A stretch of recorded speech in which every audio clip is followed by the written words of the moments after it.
And we're a home run away from the cycle. Okay, well, he's got the power of a toddler, so never mind.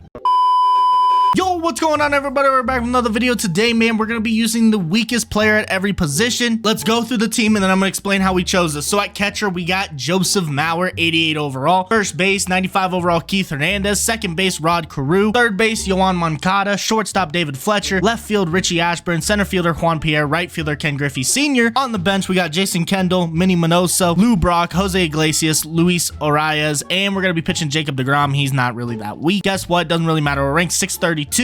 And hopefully we get a W here. Before we get into the MLB news that we got today, because we do have a trade today, which is decent, I'm going to talk about how we chose this team. Now, the reason these are the weakest players is we still wanted to choose players that were going to be good, right? And yes, I did choose 88 Joe Mauer, but most of the time I tried not to choose low overalls. For example, you could use Ozzie Smith, and he has like a 93 overall, and he's got like 36 power against one side, 70 power against the other. But as a 99 overall card, he does get in the 90s or 70 power versus David Fletcher, who's a 99 overall with the 60 power. So in my head, it's like, well, David Fletcher is the weaker player because he has a higher overall and his power is still somewhat lower or close. We tried to do that for everybody except for like catcher. It was really tough because there's really no high rated catcher that has low power. Besides, there's Jason Kendall like against one side, but against both sides. So Joe Mauer was like highest overall with low power, and that's why we went with him. And I did want to make sure that we were choosing decent players because I didn't want to just put out golds, bronzes, silvers out there, or even like live series diamonds that just have terrible contact. Pretty much these guys are known as almost contact hitters. All right, boys, there was a trade today between the Twins and the Marlins. Twins, Pablo Lopez,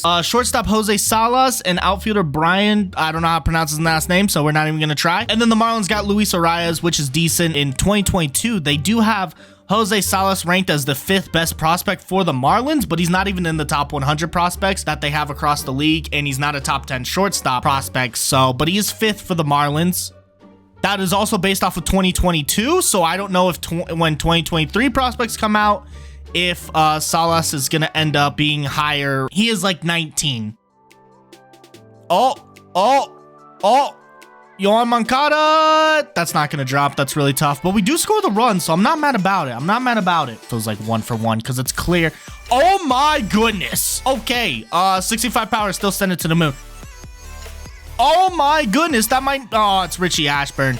That would be a home run, but it's literally Richie Ashburn. But it is going to be a triple, so I'm not mad about, it is going to be a triple. Not mad about that. We're actually hitting really, really well right now. Fair enough. So, he just, oh my goodness, Rod Carew crushed it. Yeah, that's getting over his head as well. Yo, this team is actually doing amazing. I mean, this is the perfect time to use this team when we're on All-Star. Kind of why we also chose this team, because if I try to play with this team on Hall of Fame or Legend, it might get a little iffy. They still might do well, I don't know, but definitely going to do way better on All-Star. And we're just seeing the ball really, really well right now. But Chapman has definitely decreased. There was some stuff. He's like thrown way more balls than he has in the past 2 years before that. I don't know exactly what I'm trying to say, but basically he's not as accurate as he used to be. Okay. Let's go, baby. All right, let's talk about some Mlb The Show. Now, there's no new news, but they did make a tweet, and they tweeted out, collect finest Andrew McCutchen, get 50,000 XP in this forever featured program. Did they just forget that they made George Brett something that you could collect for XP, or did they just not really care because they didn't want to post it because they knew it wasn't going to be Mlb The Show 23 news, but then they're posting Andrew McCutchen, so it's like, it just doesn't make sense. Why are you posting Andrew McCutchen, but you didn't even post George Brett? Like, they just didn't even acknowledge that you could do George Brett. This is what the Marlins got. Now I'm a little confused. The Marlins now have Jazz Chisholm, Gene Segura, Joey Wendell, John Bertie, and Luis Arias. Okay, very interesting. Now I know John Bertie, even when we looked at this team, he plays third base. He was playing third base last year because that's what his monthly card is. You got Gene Segura, you got I guess I'm a little confused. Like, what are they gonna do? If they look to trade Jazz, that would be crazy. Oh, let's go, baby. David Fletcher, let's go. Oh my goodness, down the line. He's getting cheated as well. Let's go. Not only do we got some luck on our, we're hitting well, we got some luck on our side. Ah, okay. Okay, fair enough, fair enough. Oh, also, the MLB Network came out with their top 10 third basemen, and guess what? Manny Machado was at number 1. Yes, sir. Can I take it too serious when they put Nolan Arenado at 5? I don't know. As much as I like to say, hey, Machado's better than Nolan, Nolan at 5 is kind of crazy. Let me look this up on Twitter, because I did see he was at 5, but I don't even know who was at 2 through 4. Now I'm kind of wondering, who is? Oh my lord, that is crushed. That was absolutely crushed. He's not gonna score though. Second and third. Okay, we can get out of this. Manny Machado, Jose Ramirez, Austin Riley, Rafael Devers, Nolan Arenado. Okay. 6 is Alex Bregman. 7 is Justin Turner. 8 is Max Muncy. 9 is Yandy Diaz. 10 is DJ LeMahieu. I also saw people were upset about that Key Brian Hayes isn't here, and they were saying you can't even bring up Key Brian Hayes' batting stats when Max Muncy's batting stats were just as bad as Key Brian Hayes, which is fair. That's what Pirates fans were saying, and I think they got a really good point here. Max Muncy at 8, crazy, but the top 6 are pretty solid for sure. And then I feel like it takes a big drop. You could have Alex Bregman or Justin Turner. I don't know many people, besides if they really like dislike Alex Bregman, are telling me that they would rather have Justin Turner on the team. But like skill wise, at this point in time, right now, I don't think anybody's arguing for Justin Turner over Alex Bregman. So I'm just saying that's a big drop off right there. And now that I'm looking at it, I guess you could have Nolan at 5. I think 1 through 5 is just, I feel like all 5 guys are really, really close. It's gonna change on a year-to-year basis from each person probably on who you think is better. Like Machado had a great year last year, and that's why it's bumped him up to number 1.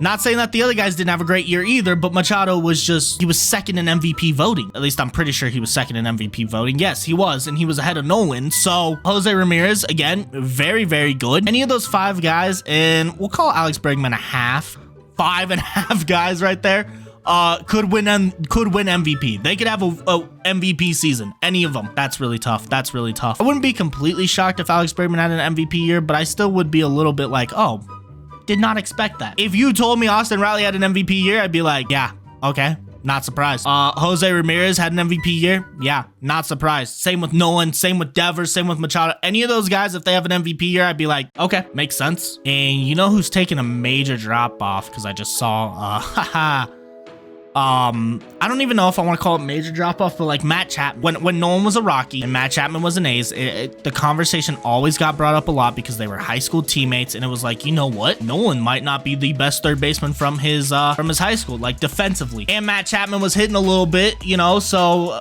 he kind of had that run, and now they're not even putting him in the top 10, which honestly, I'd rather have Matt Chapman over Max Muncy. Am I a hater of Max Muncy? I don't feel like I like Max Muncy. This dude, Max Muncy, last year hit 196 with 21 home runs. 196. Now, I get it. I keep bringing up batting average, okay? And some people are probably going to tell me, don't use batting average. Use something else. Use an advanced statistic. You're probably right. But at the end of the day, he hit 196. Got 141 strikeouts as well, okay? Now, Matt Chapman did hit 27 home runs for 229, so you know what, it's not that much better. He had 170 strikeouts last year. Oh my goodness, this dude Matt Chapman for the A's in 2021 had 202 strikeouts. Ay, dude, that seems like a lot. What's the most strikeouts in a year? The most strikeouts in a year is by Mark Reynolds, 223 in 2009. You had 202 strikeouts. Yeah, that's a lot. That's a lot. No, that's a lot. As I'm ranked as the 15th most strikeouts in the season, but Matt Chapman's significantly better on defense than Max Muncy. It just feels like it's probably just coming across that I'm just a hater of Max Muncy. Guys, I'm sorry. I would like to apologize to Max Muncy. I'm sorry I'm hating on the guy so much. Like he's not that bad. It's just like dude just caught a stray. I'm sorry. And I don't know exactly what it's gonna be, but I'm kind of expecting absolutely no buildup whatsoever, and all of a sudden I just wake up on Twitter and there's just been a cover athlete reveal with a release date, and we're a home run away from the cycle. If that's a home run and we just hit for the cycle with Richie Ashburn, we're the best. Okay, well, he's got the power of a toddler, so never mind. You might as well just let it all go. Let it just get crazy. Release the trailer with the cover athlete at the end or something like that. Do something crazy. Show a new legend. Do something wild to really get a lot of hype around the game. But don't get me wrong, the minute they say here's the cover athlete, there is going to be hype as well. But if they do that and then wait a week before we get the trailer, it's just going to be like very unfortunate. Anyways, hope you guys enjoyed that video. If you did, go ahead and hit that like button for your boy. It helps push out the videos, and I'll catch you guys in the next one. Peace.